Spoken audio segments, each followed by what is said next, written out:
หินเด้อพี่น้องเด้อหอยนางรมทุกคนเด้อ ทุกใจแกเองกับมืออยู่ข้างหินเลย เรียกก่อน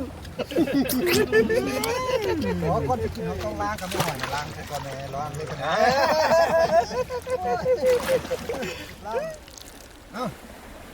เจ้าของอาหารนานาเดอะฟอเรสต์มาซิเอง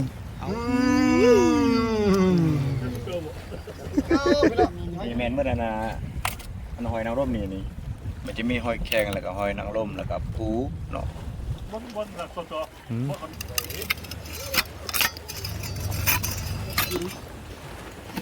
แล้ว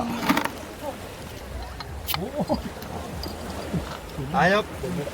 กินหอยกินว้าวเอ้ย ไม่ก็มีตัวน้อยก็มีตัวน้อยตัวใดมักตัวใดเลือกเอาเด้อนี่ต้องกินกับอันนี้นี่ เบียร์หลังหอย ก็อรสชาติต่างเลยลองชิมดูเอาอันนั้นน้ำเบียร์ละกับน้ำทะเลละ เออ